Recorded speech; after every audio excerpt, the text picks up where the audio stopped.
بالله من الشيطان الرجيم. بسم الله الرحمن الرحيم. الذين استجابوا لله والرسول من بعد ما أصابهم القرح ما أصابهم القرح للذين أحسنوا منهم واتقوا أجر عظيم. الذين قال لهم الناس إن الناس قد جمعوا لكم فاخشوهم فزادهم إيمانا وقالوا حسبنا الله ونعم الوكيل. فانقلبوا بنعمة من الله وفضل لم يمسسهم سوء واتبعوا رضوان الله والله ذو فضل عظيم. إنما ذلكم الشيطان يخوف أولياءه فلا تخافوهم وخافوني إن كنتم مؤمنين. ولا يحزنك الذين يسارعون في الكفر إنهم لن يضروا الله شيئا يريد الله ألا يجعل لهم حظا في الآخرة ولهم عذاب عظيم. إن الذين اشتروا الكفر بالإيمان لن يضر الله شيئا ولهم عذاب أليم. ولا يحسبن الذين كفروا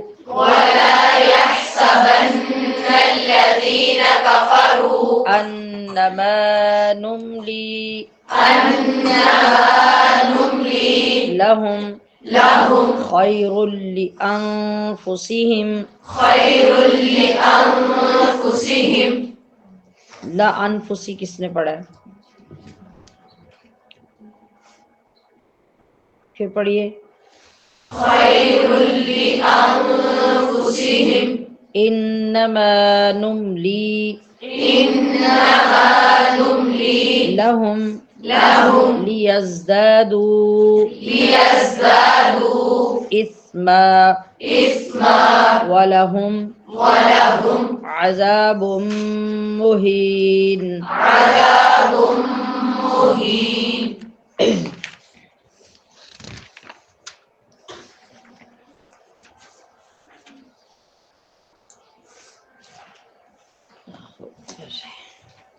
الذين استجابوا لله والرسول من بعد ما أصابهم القرح للذين أحسنوا منهم واتقوا أجر عظيم. الذين قال لهم الناس إن الناس قد جمعوا لكم فاخشوهم فزادهم إيمانا وقالوا حسبنا الله ونعم الوكيل. فانقلبوا بنعمة من الله وفضل لم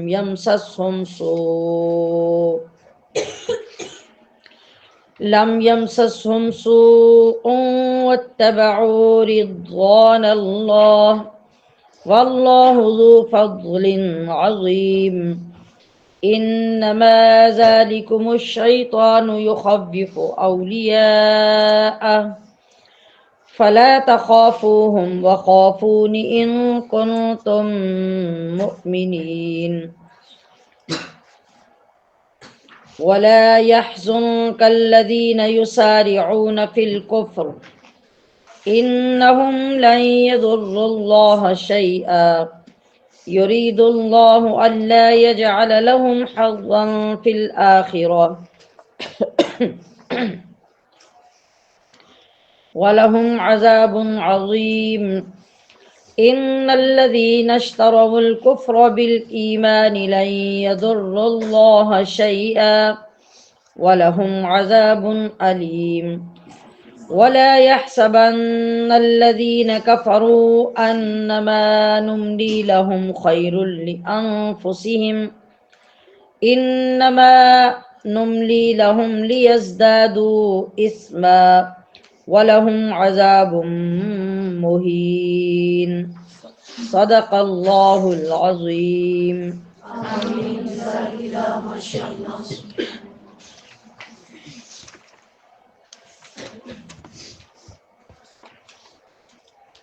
الذین استجابوا حاضر ہوئے بلانے پر للہ اللہ کے والرسول اور رسول کے من بعد بعد سے ما اصابہم کہ پہنچ چکا تھا انہیں القرح زخم للذین احسنوا ان کے لیے جو نیککار ہیں منہم ان میں سے واتقوا جنہوں نے تقوی اختیار کیا اجر عظیم اجر عظیم ہے. الذین یہ وہ لوگ ہیں قال کہ جب کہا لهم الناس ان لوگوں نے ان لوگوں سے ہے، یہ نون کی جگہ پہ سے ہے، اس کو ٹھیک کریے گا. جب کہا ان لوگوں سے نہیں،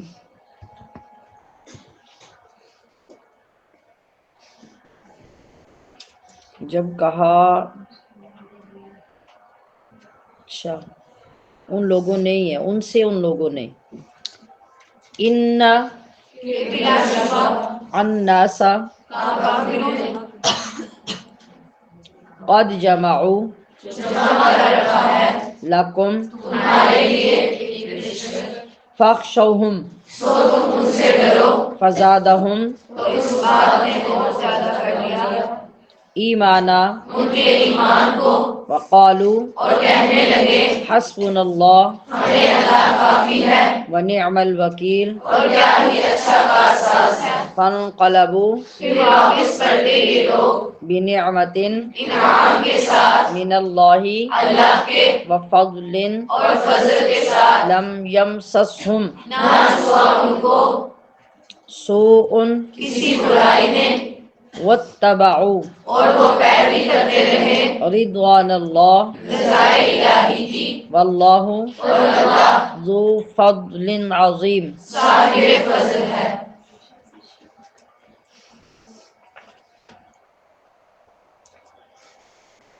اور اللہ صاحب فضل عظیم ہے.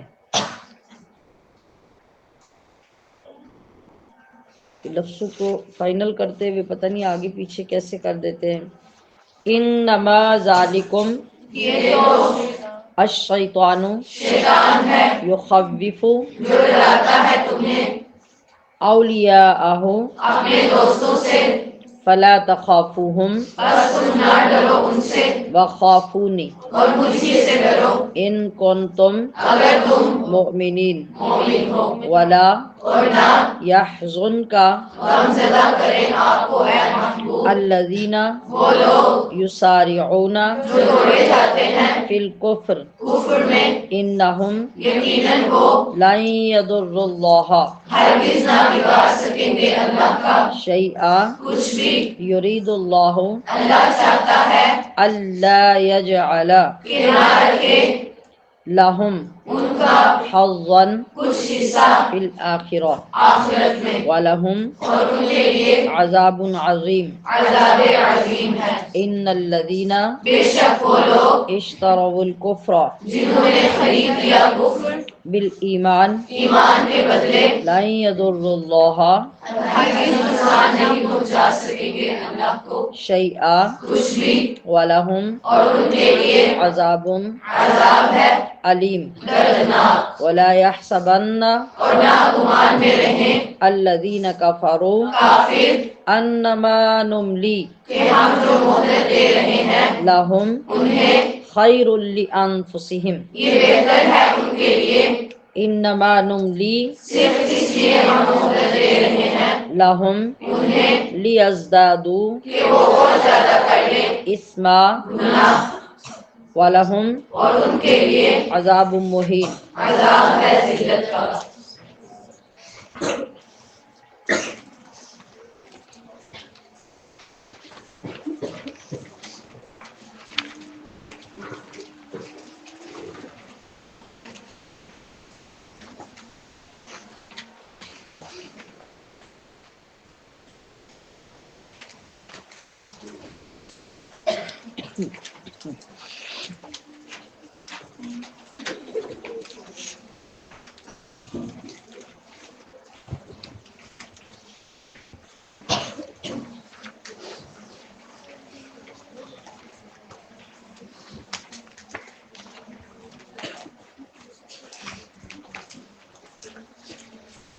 پچھلا سبق ہمارا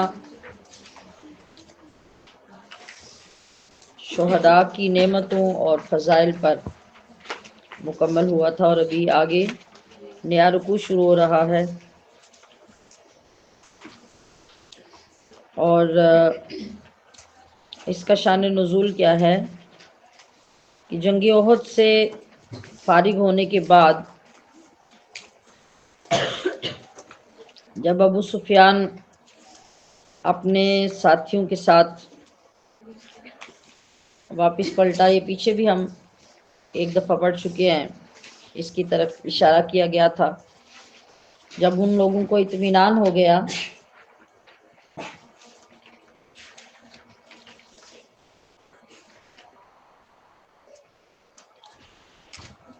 کہ مسلمان اب پیچھے مطمئن ہو گئے ہوں گے، کیونکہ وہ بھاگ گئے تھے. مسلمانوں کو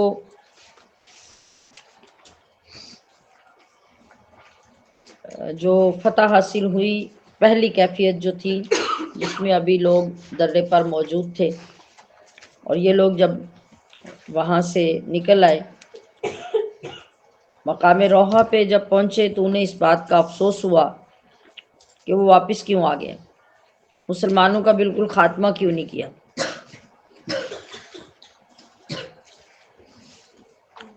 جب دوسری کیفیت پیش آئی کہ وہاں سے مسلمان جب اتر آئے اور انہیں درہ خالی ملا اور انہوں نے پلٹ کر حملہ کیا، تو ان کی ہمت اور بند گئی کہ میدان تو ہمارے ہاتھ میں تھا، تو ہم نے مسلمانوں کو چھوڑ کیوں دیا؟ انہیں بالکل ختم کر دینا چاہیے تھا۔ شیطان ہے نا، کسی صورت میں بھی چین سے بیٹھنے نہیں دیتا۔ آپ جتنی بھی برائی کر لیں وہ اور آپ کو آگے بڑھاتا ہے، اس پہ اکتفا نہیں کرنے دیتا۔ جب یہ خیال آیا تو اس نے اپنے لوگوں کے ساتھ واپس پلٹنے کا ارادہ کیا کہ ایک دفعہ پھر جا کے حملہ کیا جائے، مسلمانوں کا نام و نشان ختم کر دیا جائے۔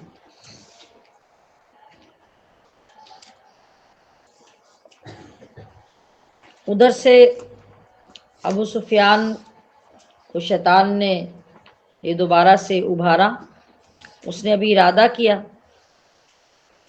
تو نبی کریم صلی اللہ تعالی علیہ وسلم نے ادھر ابو سفیان کے تعاقب کے لیے لوگوں کو روانہ ہونے کا اعلان کر دیا۔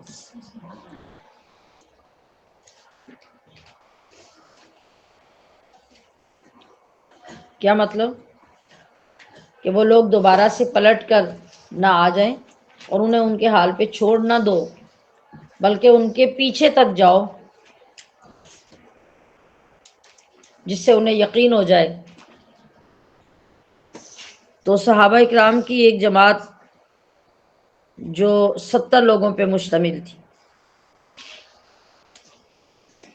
اور جو کیفیت پیچھے جنگ کی دوبارہ ہوئی تھی وہ آپ سن چکے ہیں کہ اب شدید تھکاوٹ اور شدید زخموں سے صحابہ اکرام چور چور تھے۔ یعنی کتنی صورتیں بدلی تھی یہاں۔ سب سے پہلے منافقوں کی ایک جماعت چھوڑ کے چلی گئی، اس کے بعد شدید قسم کی جنگ ہوئی۔ جب ان لوگوں کو کچھ ریلیکس ملا، انہوں نے سمجھا کہ اب دشمن بھاگ گیا اور ہم کامیاب ہو گئے ہیں، اور ریلیکس ہو کے مال غنیمت کو اکٹھا کرنے میں مصروف تھے کہ دشمن نے پھر حملہ کر دیا۔ اب ان پے در پے حملوں نے انہیں کس طرح سے زخموں سے چور چور کر دیا تھا، جسمانی طور پہ بھی ذہنی طور پہ بھی، تو کتنا مشکل ہو رہا تھا۔ لیکن اس کے باوجود ان لوگوں کے جذبوں اور ہمتوں اور سچائیوں پر کروڑوں اربوں سلام۔ کسی نے ایک مرتبہ بھی یہ نہیں سوچا کہ اب ہماری کون سی حالت باقی بچی ہے کہ ہم پھر ان کا تعاقب کریں اور پیچھے بھاگیں، اور کس حال میں بھاگیں۔ مگر وہاں تو جان کی کسی کو پرواہ کب تھی؟ وہاں تو یہ دیکھا جاتا تھا کہ ان کے آقا و مولا صلی اللہ علیہ وسلم کا فرمان کیا ہے۔ تو آپ صلی اللہ تعالی علیہ وسلم نے جیسے اعلان فرمایا تو وہ 70 صحابہ جو تھے وہ سارے کے سارے حاضر ہو گئے، اور آپ صلی اللہ علیہ وسلم اس جماعت کو لے کر ابو سفیان کے تعاقب میں روانہ ہو گئے۔ جب آپ صلی اللہ علیہ وسلم حمراء الاسد نامی جگہ پر پہنچے، وہ کس مقام پہ پہنچے ہوئے تھے؟ مقام روحا پہ۔ اور آپ علیہ الصلوۃ والسلام اپنے ساتھیوں کے ساتھ جب حمراء الاسد کے نامی جگہ پہ پہنچے، جو مدینہ منورہ سے 8 میل کے فاصلے پہ ہے، تو وہاں جا کے معلوم ہوا کہ مشرکین کو خبر ہو گئی ہے اور وہ خوفزدہ ہو کے وہاں سے بھاگ گئے۔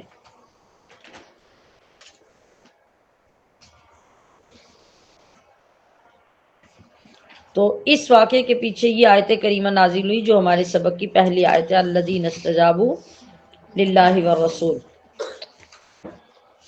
یعنی وہ سارے زخمی صحابہ اکرام جنہوں نے نبی علیہ الصلوۃ والسلام کے بلانے پہ اپنے آپ کو پیش کر دیا، کس حال میں؟ من بعد ما اصابهم القرح، جبکہ انہیں شدید قسم کے زخم پہنچے ہوئے تھے.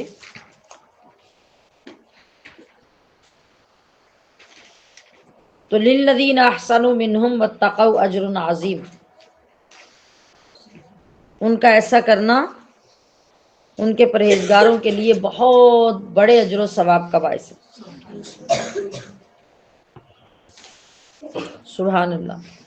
تو اس چیز کا ذکر اس آیت میں کیا گیا کہ اس آیت میں نبی کریم صلی اللہ علیہ وسلم کے صحابہ کی عظمت اور ان کی ہمت کا بیان کیا گیا ہے کہ وہ جماعت جو زخموں سے چور چور تھی، لیکن جیسے ہی محبوب آقا صلی اللہ علیہ وسلم کا حکم پہنچا تو ہر چیز کو نظر انداز کر کے وہ فوراً لبیک کہتے ہوئے حاضر ہو گئے.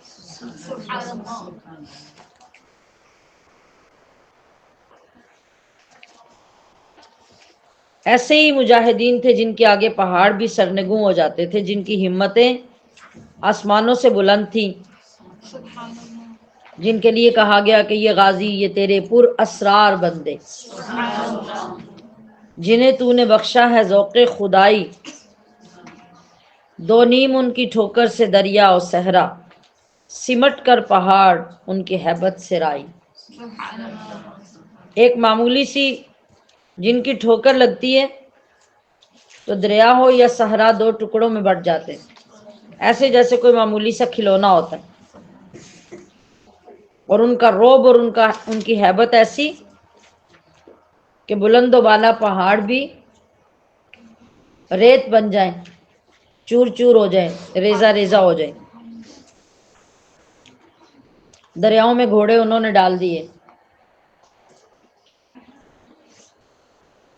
صحراؤں کو فتح انہوں نے کر لیا. نہ اپنی جان دیکھی، نہ مال دیکھا، نہ اپنی حیثیت کو دیکھا کہ ہمارے پاس ہے کیا. دشمن کے مقابلے میں جا رہے ہیں تو ہماری تعداد کیا ہے، ہمارے پاس اسلحہ کیا ہے، کیا کوئی کمپیریزن ہے ہمارا اور دشمن کا کہ ہم اس کے سامنے جائیں گے تو ٹھہر سکیں گے؟ نہیں، انہوں نے کبھی ان چیزوں پہ غور ہی نہیں کیا. وہ یہ سنتے تھے کہ ہمارے آقا نے فرمایا کیا ہے، ہمارے لیے حکم کیا جاری ہوا ہے، ہم نے بس اس کی تعمیل کرنی ہے.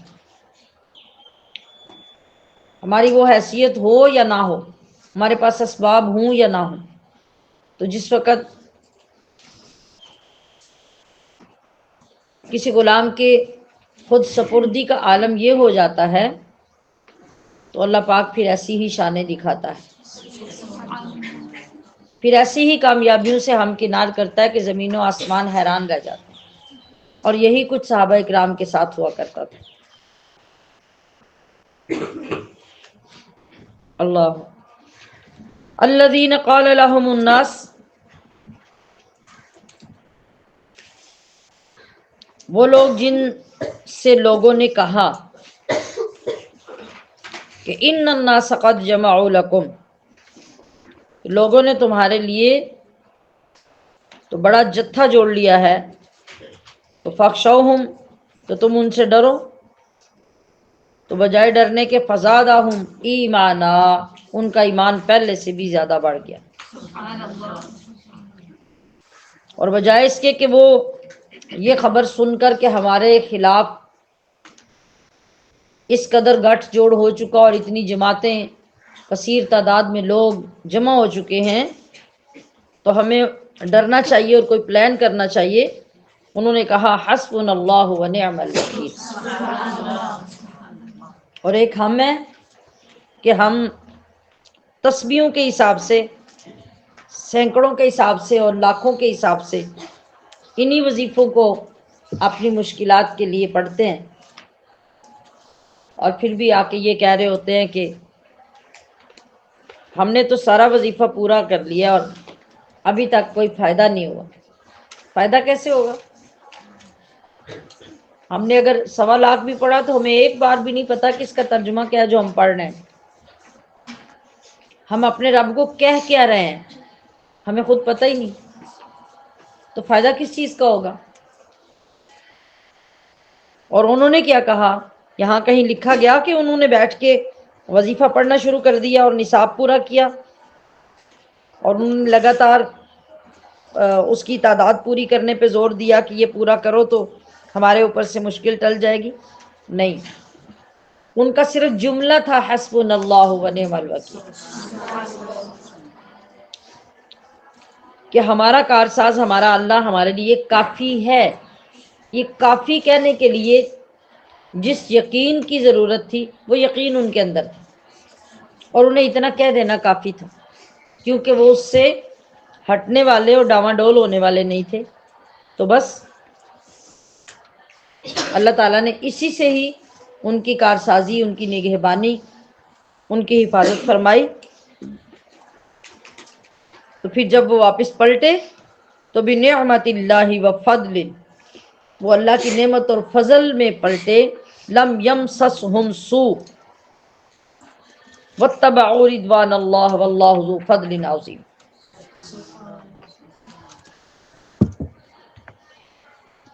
جنگی احد سے واپس ہوتے ہوئے ابو سفیان نے یہ کہہ دیا تھا کہ اگلے سال ہماری آپ کی مقام بدر میں جنگ ہوگی۔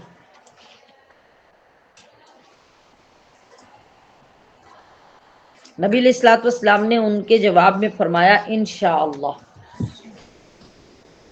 انہوں نے تو چیلنج کیا تھا نا، للکارا تھا کہ ہم اگلے سال یہ سارے بدلے چکائیں گے، تو آپ صلی اللہ علیہ وسلم نے انشاءاللہ فرما دیا۔ جب وہ وقت آیا اور ابو سفیان اہل مکہ کو لے کر جنگ کے لیے روانہ ہوئے تو اللہ نے ان کے دل میں ایسا خوف ڈال دیا کہ آگے بڑھنے کی بجائے انہوں نے وہیں سے واپس ہونے کا ارادہ کر لیا۔ اب یہاں ابو سفیان کی نعیم بن مسعود سے ملاقات ہوئی جو عمرہ کرنے آیا تھا۔ کہاں سے؟ مدینہ سے۔ تو ابو سفیان نے اس سے کہا کہ اے نعیم، اس زمانے میں میری لڑائی مقام بدر میں محمد مصطفیٰ صلی اللہ علیہ وسلم کے ساتھ طے ہو چکی ہے، جس کے لیے پچھلے سال وہ کہہ کے آیا تھا۔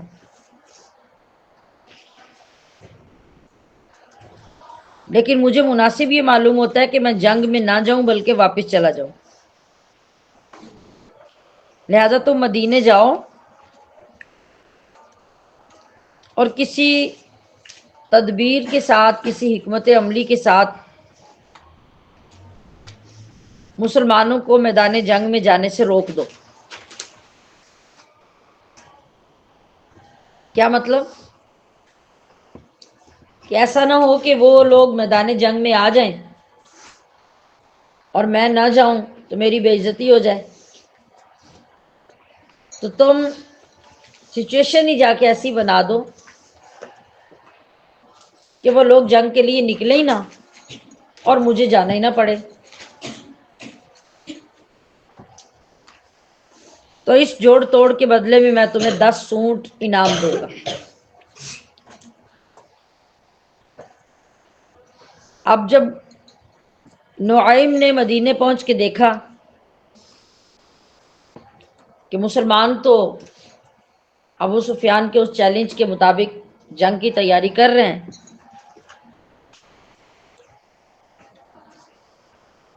تو اس نے ان سے کہا کہ تم لوگ جنگ کے لیے جانا چاہتے ہو، یعنی تمہاری تعداد، تمہارا سامان، تمہاری تیاری یہ کیا معنی رکھتی ہے؟ اہل مکہ نے تو تمہارے لیے بہت بڑے لشکر جمع کر لیے ہیں۔ یہ ہوتی ہیں جنگی چالیں۔ تو اس نے کہا کہ خدا کی قسم اگر تم لوگ ان لشکروں کے مقابلے میں نکلے تو تمہارا تو ایک بندہ بھی واپس سلامت نہیں آئے گا۔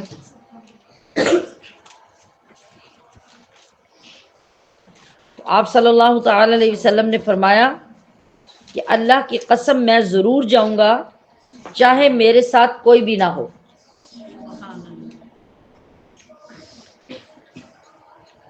تو آپ علیہ الصلوۃ والسلام صرف 70 صحابہ کو ساتھ لے کے حسبنا اللہ و نعم الوکیل پڑھتے ہوئے روانہ ہو گئے اور بدر میں جا پہنچے۔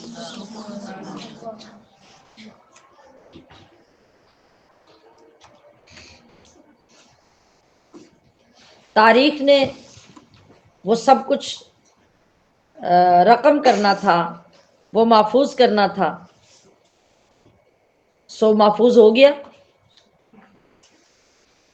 اب اس حال میں کہ آپ کے ساتھ صرف 70 لوگ ہیں، آپ تشریف لے گئے اور پورے 8 دن بدر میں آپ نے قیام فرمایا۔ آپ جب نکلے تھے تو آپ کے ساتھ مال تجارت بھی تھا، ظاہر جب اپنی آبادیوں سے دور دراز نکلتے اور اس طرح کے اپنے اپنے زمانے اپنی ضروریات کے مطابق انتظامات کے ساتھ ہی نکلا جاتا ہے۔ ایسا نہیں ہوتا کہ آپ ایک کام کے لیے نکلیں اور ہاتھ پہ ہاتھ دھر کے بیٹھے رہیں گے،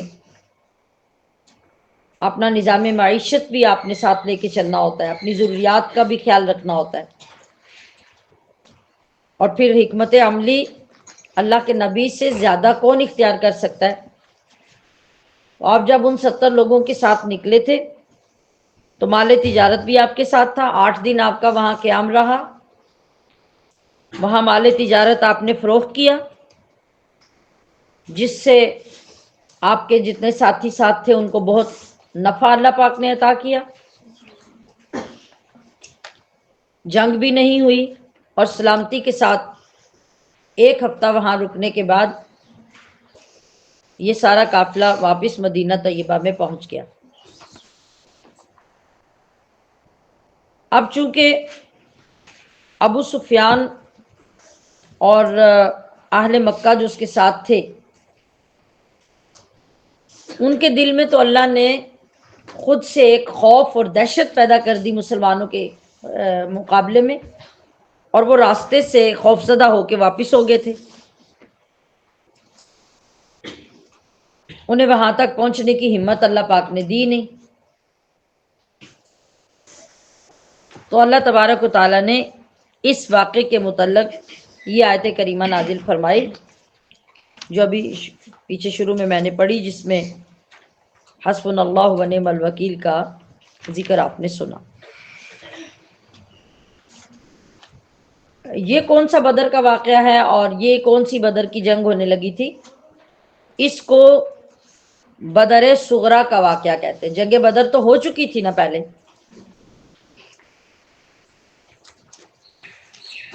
ابو سفیان نے دوبارہ جو اس جنگ کے لیے للکارا تھا وہ اپنے سرداروں کے بدلے کے لیے للکارا تھا کہ یہاں دوبارہ جنگ ہوگی اور ہم اپنے سرداروں کا بدلہ لیں گے۔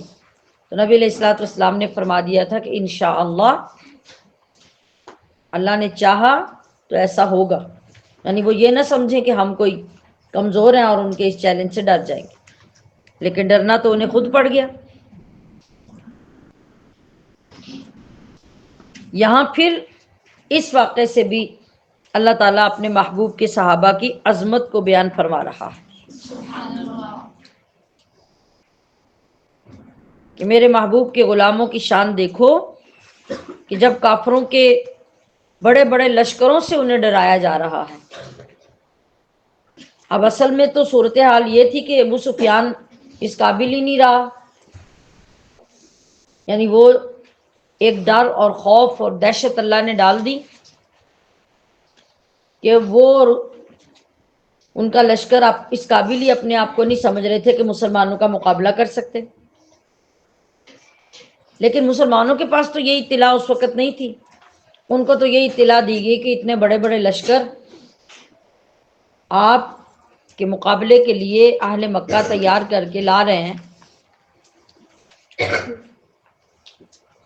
کہ آپ لوگ اگر ان کے سامنے بھی صرف چلے گئے تو وہ اتنی بڑی تعداد ہوگی کہ وہاں تو آپ لوگوں کا نام و نشان ختم ہو جائے گا، وہ تو کسی کو زندہ واپس نہیں بھیجیں گے۔ اب خبر تو یہی تھی نا ان کے پاس کہ حقیقت میں ایسا کچھ ہوا ہے اور یہی تیاری ہوئی ہے، اور اتنی ہی تعداد میں کفار مکہ جو ہیں وہ ہمارے ساتھ جنگ کے لیے آ رہے ہیں۔ کیا استقامت تھی، کیا اعتبار، کیا اعتماد، کیا یقین کامل تھا اللہ کی ذات پر کہ وہ بڑے بڑے لشکر جمع ہو کے آ رہے ہیں تو ان کے مقابلے میں ہمارے ساتھ تو اللہ کی طاقت ہے۔ تو یہ ڈائلاگ نہیں تھا کہ وہ زبان سے تو یہ کہہ کے اپنے دلوں کو تسلی دے لیتے اور دوسروں کو تسلی دے لیتے، نہیں، انہوں نے باہر نکل کر اور پہل کر کے اس میدان میں جا کے پورا ہفتہ گزار کے یہ ثابت کیا کہ ہمیں اللہ ہی کافی ہے اور اللہ ہمارے ساتھ ہے اور وہ بہترین کارساز ہے۔ انہوں نے اپنے عمل سے، اپنے کردار سے، اپنے یقین سے یہ ثابت کیا کہ ان کی عظمت کا عالم یہ ہے کہ انہیں جتنا زیادہ دشمن کی تعداد سے اور ان کی پالیسی سے ڈرایا جا رہا ہے، اتنا ہی وہ ڈرنے کی بجائے اپنی ہمت پہلے سے بھی زیادہ پیش کر رہے ہیں، ان کی جمع مردی پہلے سے بھی زیادہ بڑھ رہی ہے، ان کے ایمان میں اور زیادہ اضافہ ہو رہا ہے، اور ان کی زبانوں پر ایسے موقع پہ ایک ہی وظیفہ ہوتا ہے، حسبنا اللہ و نعم الوکیل۔ کافر ہے تو شمشیر پہ کرتا ہے بھروسہ، کافر ہے تو شمشیر پہ کرتا ہے بھروسہ، اور مومن ہے تو بے تیغ بھی لڑتا ہے سپاہی۔ انما ذالکم الشیطان یخوف اولیاءہ، یہ سب کچھ کون کروا رہا ہے؟ یہ شیطان ہی تو ہے جو اپنے دوستوں سے ڈراتا ہے۔ تو فلا تخافوہم، تو لوگو تم ان سے مت ڈرو، وخافون، تمہارے لائق کیا ہے کہ تم مجھی سے ڈرو، ان کنتم مومنین، اگر تم ایمان والے ہو۔ یعنی اگر کسی کے اندر ایمان ہے تو ایمان کی سب سے بڑی نشانی اور سب سے بڑا ثبوت یہ ہے کہ مومن کو اللہ کے سوا کسی کی پرواہ نہیں ہوتی، وہ عمل سے ثابت کرتا ہے کہ وہ اللہ کے سوا کسی اور سے ڈرتا نہیں، وہ زبانی کلامی جمع خرچ نہیں کرتا۔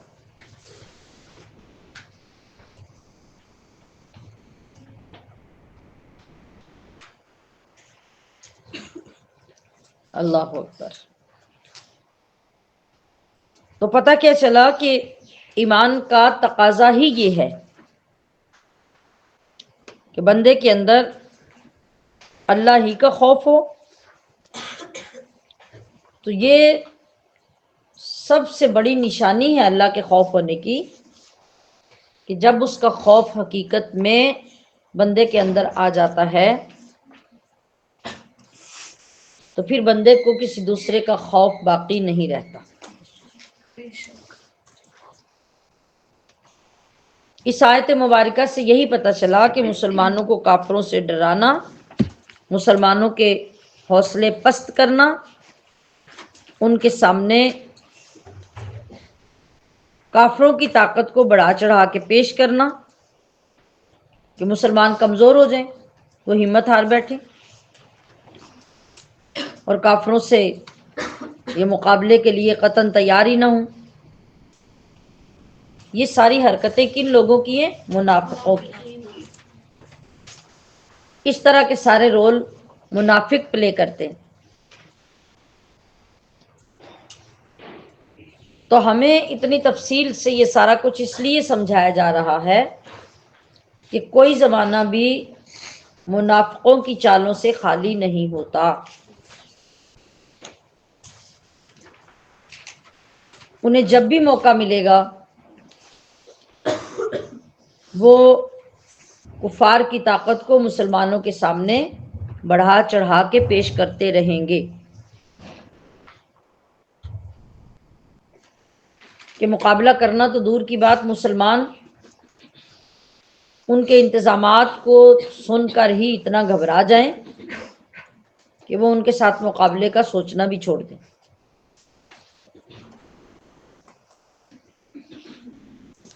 جو لوگ تاریخ پڑھنے والے ہیں، سیرت کو پڑھنے والے ہیں، پچھلے زمانوں کے حالات کو جانتے ہیں، وہ بخوبی ان باتوں سے واقف ہیں کہ کبھی بھی کوئی زمانہ منافقوں کی ان چالوں سے خالی نہیں رہا، نہ ماضی میں اور نہ حال میں۔ تو مومن کی یہ ذمہ داری ہے کہ وہ منافقوں کو پہچانے اور اپنے ایمان کی حفاظت کرے اور اپنے ایمان کو اس درجے پہ لائے کہ وہ منافقوں کی چالوں کو اسی طرح ناکام بنا دے جس طرح نبی علیہ الصلوۃ والسلام کے غلام اپنے اعلیٰ اور عظیم کردار سے بنایا کرتے تھے۔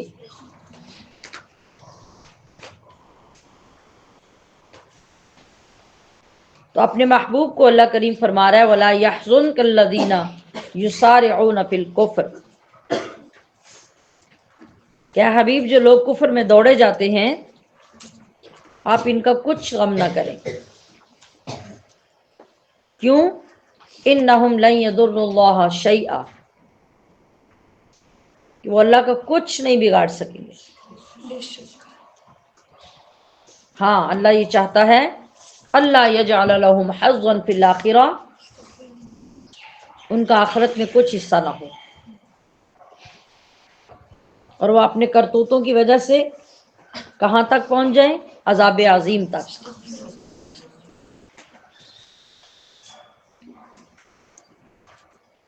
نبی علیہ الصلوۃ والسلام کو اللہ پاک نے واضح طور پہ تسلی دے دی، حوصلہ دے دیا، بتا دیا کہ آپ بالکل ان لوگوں کا غم نہ کریں، خواہ وہ قریش کے کافر ہوں، خواہ وہ منافق ہوں، خواہ وہ یہودیوں کے سردار ہوں، خواہ وہ مرتد ہونے والے لوگ ہوں، یہ سارے مل کر جتنے بڑے بڑے لشکر بھی جمع کر کے لے آئیں یہ کامیاب نہیں ہوں گے۔ بس یہ اپنا برا کردار ادا کر رہے ہیں، اور یہ انہیں کہاں لے جائے گا؟ ثواب سے بالکل محروم کر کے اس راستے سے دور لے جا کے انہیں عذاب عظیم تک پہنچا دے گا۔ اور اس کی وجہ یہ نہیں ہوگی کہ اللہ انہیں دینا ہی عذاب چاہتا ہے، نہیں، اس کی وجہ یہ ہوگی کہ ان کے کرتوت ہی ایسے ہیں، یہ برائی میں اس حد تک آگے بڑھ چکے ہیں کہ اب یہ اچھائی کی طرف پلٹنا چاہتے ہی نہیں ہیں۔ تو جو بندہ چاہے گا ہی نہیں، ظاہر ہے وہ آگے ہی آگے جائے گا، تو پھر آگے ہی آگے جا کے عذاب کے سوا کیا ہوگا؟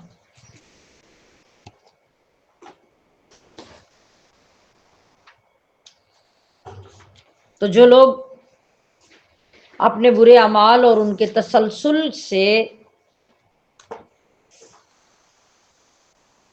اپنے مقدر میں عذاب لکھوا چکے ہوں تو پھر ایسے لوگوں کے لیے اندیشہ کرنے کی کوئی ضرورت نہیں ہے، وہ خود اپنے لیے وہ پسند کر چکے ہیں، لہٰذا وہ وہاں تک اب پہنچ کر ہی رہیں گے۔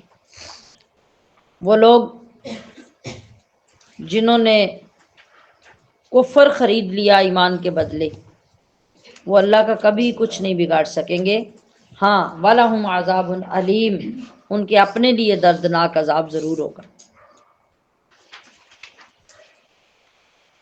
اور کافر بالکل اس گمان میں نہ رہیں انما نملی لہم خیر لانفسہم، یہ اتنا بڑا دھوکہ ہے اور ہر انسان اس میں مبتلا ہوتا ہے، جس کو سمجھنے کی اشد ضرورت ہے کہ جب وہ دیکھتا ہے نا کہ میری کارستانیاں، میری برائیاں، میری کافرانہ اور منافقانہ پالیسیاں، یہ سارا کچھ چلنے کے باوجود بھی میں تو بڑے عیش و عشرت میں ہوں، مجھے تو کوئی پوچھنے والا نہیں ہے، میری تو کوئی چال کسی کے سامنے عیاں ہوتی ہی نہیں ہے، بس یہاں سے وہ مطمئن ہو جاتا ہے اور شیطان اسے کہتا ہے کہ تم کیا غلط کر رہے ہو، تم تو ٹھیک کر رہے ہو، اگر تم غلط کر رہے ہوتے تو تمہارے اوپر کوئی وبال ہوتا، اگر تم غلط کر رہے ہوتے تمہارے اوپر کوئی تنگی ہوتی، آج ہمارے جیسے بے شمار لوگ یہ سوال کرتے نظر آتے ہیں کہ برے لوگوں کی رسی اتنی دراز کیوں ہوتی ہے؟ برے لوگوں کو تو اللہ پوچھتا بھی نہیں ہے، برے لوگوں کے اوپر تو تنگی نہیں آتی۔ ایسے لوگوں کو ہم اپنی آنکھوں سے دیکھ رہے ہوتے ہیں،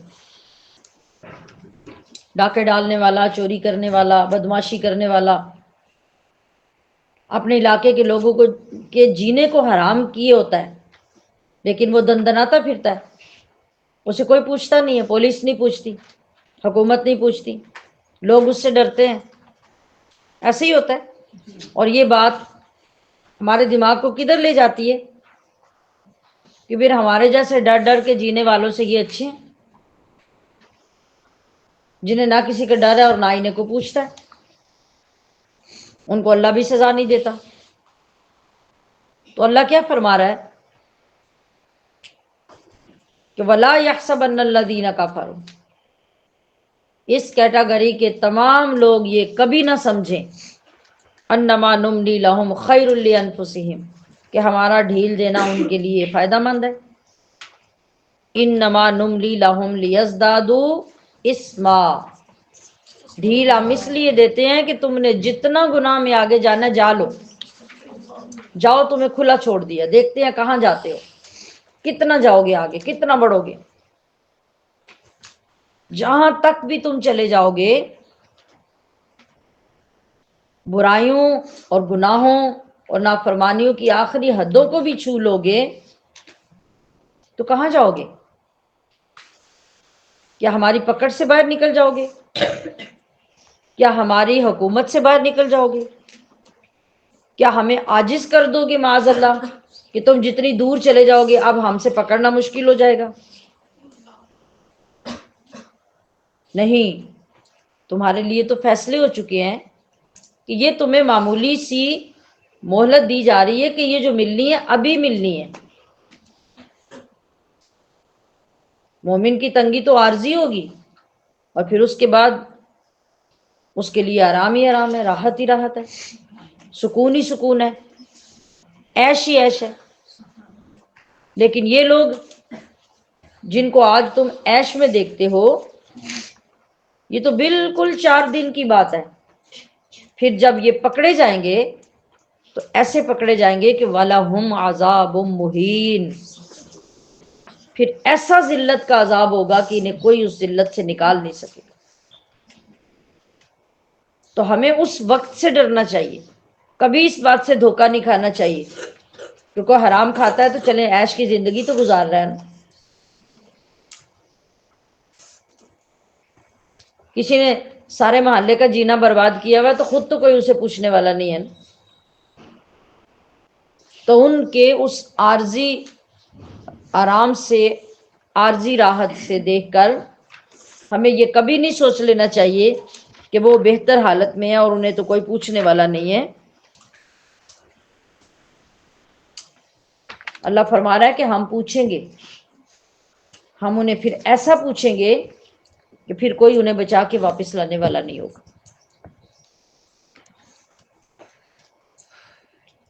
اس لیے اگر کسی کو لمبی مہلت برائی کی ملے تو سمجھ لو کہ یہی اس کا بڑا عذاب ہے۔ اللہ تعالیٰ جب عذاب دیتا ہے، اللہ تعالیٰ جب ناراض ہوتا ہے، اللہ تعالیٰ کسی چیز کی سزا دیتا ہے تو کیا کرتا ہے؟ وہ آپ کا کھانا پینا بند کرتا ہے؟ وہ آپ کو لباس دینا بند کر دیتا ہے؟ وہ آپ سے چھت چھین لیتا ہے؟ نہیں، یہ سارا کچھ تو بعض اوقات پہلے سے بھی زیادہ تمہیں ملنا شروع ہو جاتا ہے۔ اللہ کی سزا کی پہچان ہونی چاہیے کہ اللہ کی سزا کیا ہے۔ اللہ کی سزا یہ نہیں کہ وہ تمہیں بھوکا مارے گا، وہ تو کائنات کے بدترین آدمی کو بھی تمہارے سے اچھا کھانا دیتا ہے، تمہارے سے اچھا پہننے کو دیتا ہے، تمہارے سے بہترین مکانوں میں رکھتا ہے، تو پھر سزا کیا ہے؟ سزا وہ ہے جس کو تم اپنا کمال سمجھتے ہو اور اپنی بڑائی سمجھتے ہو، وہی جو بعض اوقات نماز کے وقت میں تمہارے سامنے سینکڑوں لوگ اٹھ رہے ہیں، وضو کر رہے ہیں، مسجد جا رہے ہیں، گھر میں نمازیں ادا کر رہے ہیں، لیکن تمہارے ہاتھ میں یا موبائل ہے، یا سامنے ٹی وی ہے، یا اخبار ہے، یا اپنے جیسے شیطانی دوستوں کے ساتھ گپ شپ ہے، اور سارا کچھ دیکھنے کے باوجود، ہر چیز کی سہولت ہونے کے باوجود، اب اس رب نے تمہیں یہ سزا دی کہ تم سے اس نے توفیق چھین لی کہ تم نہ اٹھ کے وضو کر سکتے ہو، نہ اسے سجدہ دے سکتے ہو، نہ نماز ادا کر سکتے ہو۔ یہ وہ سزا ہے جس سے تمہیں کوئی نہیں بچا پا رہا، اور تم اسے اپنے لیے شاید کوئی اپنی بڑائی سمجھ رہے ہو۔ قرآن تمہارے گھر میں جگہ جگہ پہ پڑا ہے، لیکن تمہاری یہ سزا ہے کہ تم اسے کھول کے پڑھ نہیں سکتے۔ پیسہ تمہارے پاس بے شمار ہے، تمہاری یہ سزا ہے کہ تم اپنے ہاتھوں سے صدقہ خیرات نہیں کر سکتے۔ اللہ سزائیں اس طرح دیتا ہے، اور پھر اس سزا کے اوپر سزا یہ بڑی ہوتی ہے کہ تم اس سزا کو بھی اپنے لیے اعزاز سمجھنے لگ جاتے ہو، تم اسے سزا سمجھنے کے بھی قابل نہیں رہ جاتے، تمہارے دماغ کو اس طرح بند کر دیا جاتا ہے۔ تو یہ کتنی خطرناک صورتیں ہیں کہ ہم سینس لیس ہو جاتے ہیں، اس کے باوجود ہم اپنے آپ کو بڑا عقل مند سمجھ رہے ہوتے ہیں، ہم اپنے آپ کو بندہ، مصروف ترین بندہ اور بڑا کارآمد بندہ سمجھ رہے ہوتے ہیں کہ میری تو ضرورت اتنی ہے کہ میرے پاس اتنا ٹائم نہیں ہوتا کہ میں نماز ہی پڑھ لوں، میرا تو کام اتنا ہے کہ مجھے فرصت نہیں ملتی میں قرآن پڑھ لوں، میں اپنے آپ کو یہ سمجھ رہا ہوں۔ لیکن ادھر تو اللہ نے تمہارے ہاتھ، تمہارے قدم سارے کے سارے باندھ دیے ہیں۔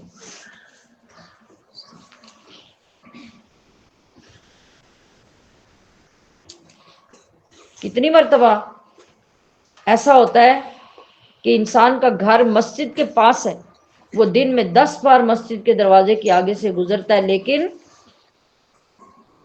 اللہ اس کے قدموں کو یہ توفیق نہیں دیتا کہ وہ قدم ادھر جانے کی بجائے مسجد میں آ جائیں، وہ اسے اندر آنے ہی نہیں دیتا۔ تو کتنی بڑی سزا ہے کہ آپ کسی کے دروازے پہ کھڑے ہوں لیکن وہ آپ کو اندر نہ آنے دے، کتنی بے عزتی کی بات ہے۔ لیکن کبھی شیطان نے ہمارا ذہن اس طرف جانے دیا نہیں۔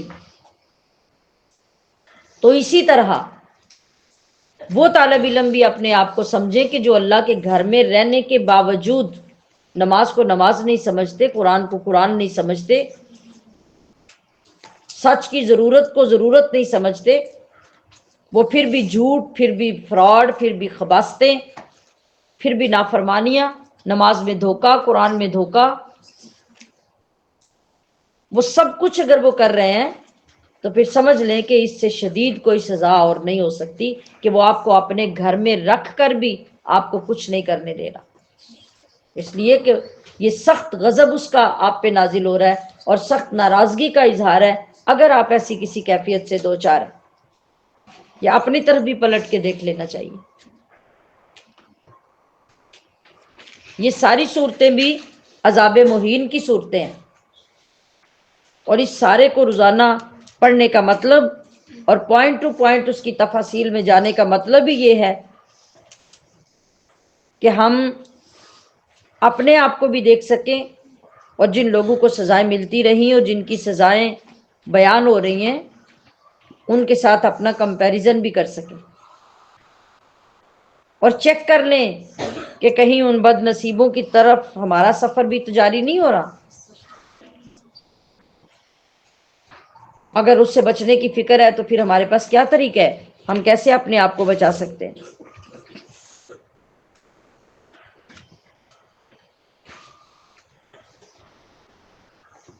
کسی بھی چیز کو پرکھنے کے لیے ہمارے پاس قرآن و حدیث اور ہم نبی صلی اللہ علیہ وسلم کی سنت کے سوا کوئی پیمانہ نہیں ہے۔ حتیٰ کہ بعض اوقات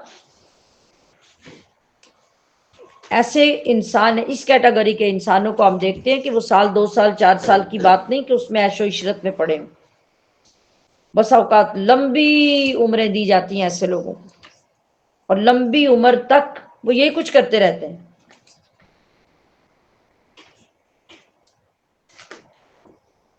اب یہاں پر بھی ہمارے پاس اس کی دو صورتیں ہیں جو ہمیں قرآن و حدیث سے معلوم ہوتی ہیں۔ لمبی عمر مومن کی بھی ہے، لمبی عمر کافر کی بھی ہے، لمبی عمر نبی کے غلام کی بھی ہے اور نبی کے نافرمان کی بھی ہے۔ تو پھر فرق کیسے کریں گے؟ یہی لمبی عمر اللہ نے اگر کسی نیک آدمی کو دی ہے تو اس کی کیا حیثیت ہے، اور وہی لمبی عمر اگر کسی نافرمان کافر منافق مشرک کو دی ہے تو اس کی کیا حیثیت ہے؟ ہمیں اس کے بارے میں بھی معلوم ہونا چاہیے۔ حضرت ابو بکرہ رضی اللہ تعالیٰ عنہ فرماتے ہیں کہ ایک آدمی نے نبی علیہ الصلوۃ والسلام سے پوچھا کہ کون سا آدمی اچھا ہے، تو آپ صلی اللہ علیہ وسلم نے ارشاد فرمایا جس کی عمر دراز ہو اور اس کے عمل اچھے ہوں۔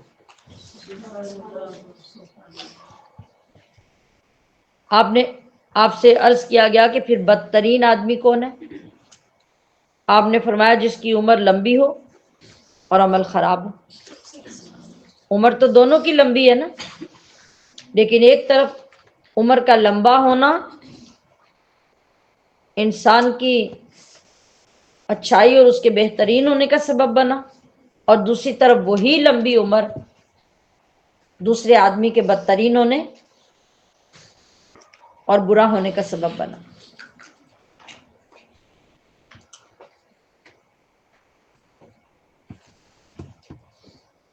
تو وہ مومن مبارک ہے جس کی عمر لمبی ہے اور وہ اپنی عمر میں زیادہ سے زیادہ اچھے کام کر رہا ہے۔ تو پتہ چلا کہ طویل عمر کا ملنا یہ اللہ کا بہت بڑا انعام ہے اگر ہم اس کو سمجھ کر اس کا حق ادا کرنے کے قابل ہو جائیں۔ حضرت ابو ہریرہ رضی اللہ تعالیٰ عنہ فرماتے ہیں کہ قضاعہ قبیلے کے دو آدمی آپ علیہ السلام کی بارگاہ میں حاضر ہوئے، دونوں نے کلمہ پڑھا، ایمان لے آئے۔ ایمان لانے کے بعد ایک آدمی تو تھوڑے ٹائم میں شہید ہو گیا، ظاہر ایمان قبول کیا اور جنگوں کے زمانے تھے، جنگ میں گیا شہید ہو گیا، جبکہ اس کے ساتھ ایمان لانے والا 1 سال تک مزید زندہ رہا۔ حضرت طلحہ بن عبید اللہ کہتے ہیں کہ میں نے خواب میں دیکھا کہ جو بندہ 1 سال کے بعد مرا وہ شہید سے بھی پہلے جنت میں چلا گیا۔ اللہ نے خواب میں دکھایا، حالانکہ شہید تو مرنے کے ساتھ ہی جنت میں چلا جاتا ہے، لیکن خواب کیوں دکھایا جاتا ہے؟ اس کے اندر کوئی نہ کوئی چیز سمجھانا مقصود ہوتی ہے۔ تو کہتے ہیں کہ مجھے بڑا تعجب ہوا کہ شہید جو 1 سال پہلے اپنی جان قربان کر چکا تھا وہ جنت میں بعد میں داخل ہو رہا ہے، اور جو سال کے بعد جا کے فوت ہوا ہے وہ جنت میں پہلے جا رہا ہے۔ تو میں نے آپ صلی اللہ علیہ وسلم کی بارگاہ میں حاضر ہو کر یہ خواب عرض کر دیا۔ آپ نے ارشاد فرمایا کہ بعد میں فوت ہونے والے نے شہید ہو جانے والے کے بعد ایک رمضان کے روزے نہیں رکھے تھے اور 1 سال میں 6000 رکعت نمازیں اور اتنی سنتیں نہیں پڑھی تھی۔ یعنی 1 سال کا آپ اندازہ کریں کہ جو مومن پوری طرح سے اپنے نیک اعمال پہ کاربند رہا تو اس کو کتنا اجر ملا، اس کے ثواب اور اس کے اجر میں کتنا اضافہ ہوا کہ اس 1 سال میں اسے اتنی عبادتیں کرنے کا جب موقع ملا تو اللہ نے اس کو اتنا اجر، اتنے درجات زیادہ عطا فرمائے۔ تو اگر 1 سال میں مومن اتنی کمائی کر سکتا ہے کہ جس مومن کی عمر لمبی ہوگی اور وہ پوری عمر اپنی نیکیوں پر اور تقوی پر قائم رہے گا تو اللہ کے ہاں اس کے مقامات کتنے زیادہ ہوں گے. لیکن ہماری توجہ ان باتوں کی طرف شیطان نہیں جانے دیتا. ہم یہی سمجھتے اور دیکھتے رہتے ہیں کہ بس ہم زندہ ہیں تو زندہ ہیں، مرنا تو لوگوں نے، ہم نے تھوڑی مرنا ہے. کل فلاں مرا تھا، آج فلاں مر گیا، 6 مہینے پہلے ایک مرا تھا، 4 مہینے بعد دوسرا مر گیا. میرے اپنے بہن بھائی مرے، میرے رشتہ دار مرے، میرے عزیز و اقارب بھی مرے، میری ماں باپ بھی مرے، تو میں تو زندہ ہوں، میں نے تو زندہ رہنا ہے ابھی. آپ غور کریں، ہر بندے کی اگر یہی فیلنگ نہ ہو تو پھر کہیے ہر بندے کی یہی فیلنگ ہے. اگر وہ زندہ بچا ہوا ہے تو وہ اپنے آپ کو یہی سمجھتا ہے کہ میں نے تو بھی زندہ رہنا ہے، میں تو زندہ ہوں. مرنا انہوں نے ہی تھا جو مر گئے. اور یہی وہ دھوکہ ہے جو ہمیں اپنے مقام کو اور اپنی آخرت کو پہچاننے نہیں دیتا. اس فکر کی ضرورت ہے کہ اللہ ہمیں اس پاک کلام کے صدقے یہ فکر عطا فرما دے. سبحان ربک رب العزت عما یصفون. السلام